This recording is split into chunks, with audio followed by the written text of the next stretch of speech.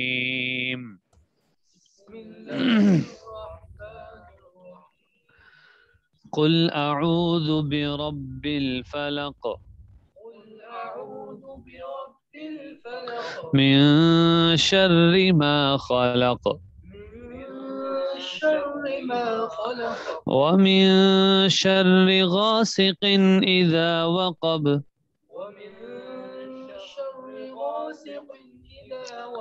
ومن شر النفاثات في العقد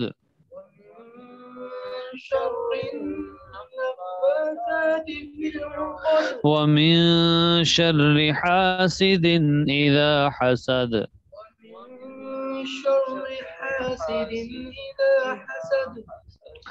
اللہ دے ٹھیک ہے. تو اس میں آپ کو اجرا بتاتا ہوں جو ہم نے قواعد پڑھ لی ہے نا جی. قل اعوذ، آپ یہ جو صورت ہے اس کی طرف اپنی توجہ رکھیں. قل، اس میں دیکھیں قاف ہے، اس کا مخرج ہم نے پڑھ لیا. قاف کا مخرج کیا ہے؟ زبان کی جڑ، اس کا مقابل اوپر کا تعلق قاف، یعنی دوسرے لفظ میں کہیں گے اس کو موٹا ادا کرنا. قاف. قل اعوذ، یہ عین ہے، اس کی ادائیگی کہاں سے ہے؟ گلے سے ہے. اعوذ، اور عین کہاں سے نکلتا ہے؟ حمزہ ہا عین ہا. تو جلدی جلدی بتائیں جی، جو سننے والے ہیں وہ مجھے بتا دیں کہ عین کا مخرج بتائیں، کیونکہ یہ آگے کلام میں میسج کر کے بتا دیں یا جی.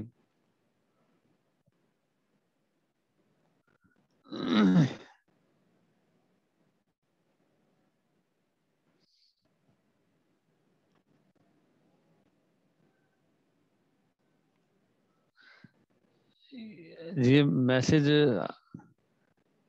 ہاں جی بتائیں جی. عین کی ادائیگی کہاں سے ہوگی؟ تو عین کی ادائیگی ہے وسط حلق سے، ٹھیک ہے. عین اور ہا یہ دونوں حروف ہیں، گلے کے درمیانی حصے سے ان کی ادائیگی ہے. رب الفلق، تو یہاں پر قاف آ گیا. من شر ما خلق، باقی جو چیزیں ہیں وہ انشاءاللہ ساتھ آئیں گی. اور یہ ہم نے موٹے حروف بھی پڑھے تھے نا، موٹے حروف اور نرم حروف، اور یہ ہم نے پڑھے تھے. من شر ما خلق، ٹھیک ہے. قاف. ومن شر غاسق، غین کو بھی موٹا پڑھنا ہے. سین کون سے حروف میں سے ہے جی؟ سیٹی والے حروف میں سے ہے جی. جی میسج آ رہا ہے جی وسط حلق، بالکل ٹھیک ہے. تو کوشش کیا کریں فوراً میسج کر دیا کریں جب کوئی بات پوچھی جائے. تو یہ توجہ کی بھی علامت ہوتی ہے. استاد بس اوقات یہ دیکھنا چاہتے ہیں کہ اسٹوڈنٹ کی توجہ بھی ہے کہ نہیں. اذا وقب، اس کو اذا وقب نہیں پڑھنا، کیونکہ یہ ذال کون سے حروف میں سے ہے؟ بولیے. ذال، ذال نرم حروف میں سے، ٹھیک ہے. نرم حروف تین تھے، سا ذال اور وا.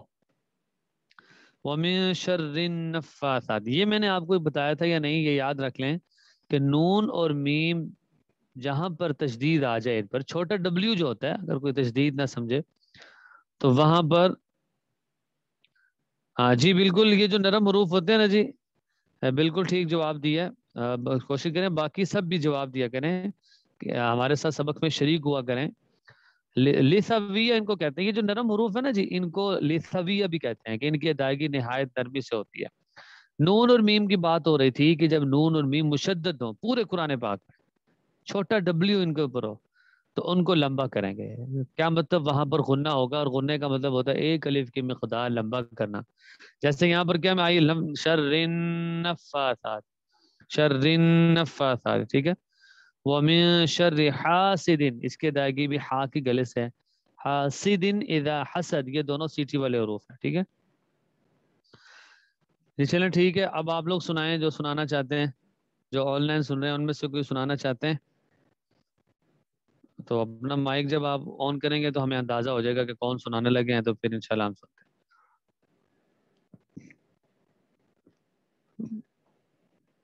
جی کوئی بھی نہیں فی الحال آن ہو رہا، آپ پڑھ لیں پھر سورۃ الفلق سنانا ہے۔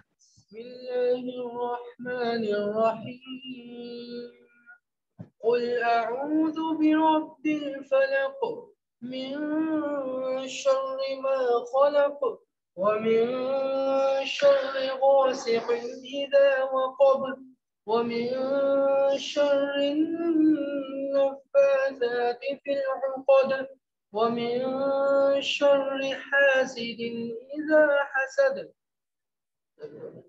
جی آپ بھی پڑھنا ہے۔ بسم الله الرحمن الرحيم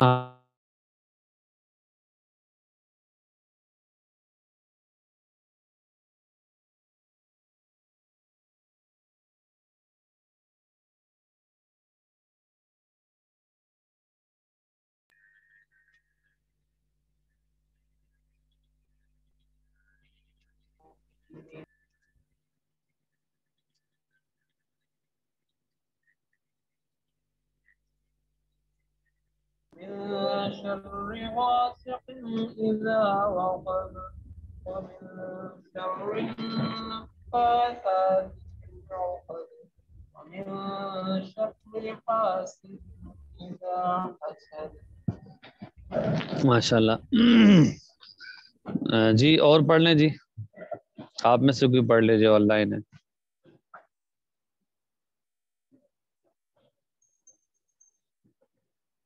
دیکھیں یہ میں بار بار دہراتا ہوں اس بات کو کہ یہ جو تجوید ہے اس کا تعلق لیکچر سے نہیں ہے، جس طرح باقی لیکچر آپ سنتے ہیں نا، تفسیر اس کا، تفسیر کا، مسائل کا، وہ لیکچر ہو سکتے ہیں کہ آپ سن لیں، لیکن اگر تجوید سیکھنی ہے تو اس کے لیے کچھ پڑھنا پڑے گا۔ ظاہر ہے اس کا تعلق قرآن پاک کا تعلق ادائیگی کے ساتھ، جب تک ادائیگی ہم کریں گے نہیں، یا جب تک ادائیگی کا ہم کسی کو سنائیں گے نہیں، اس وقت تک تجوید کی جو بہتری ہے اس میں وہ قرآن پاک میں بہتری نہیں آ سکتی۔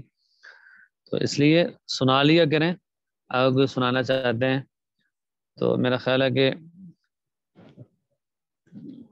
جی جو بھی سنانا چاہتے ہیں وہ سنا سکتے ہیں۔ جی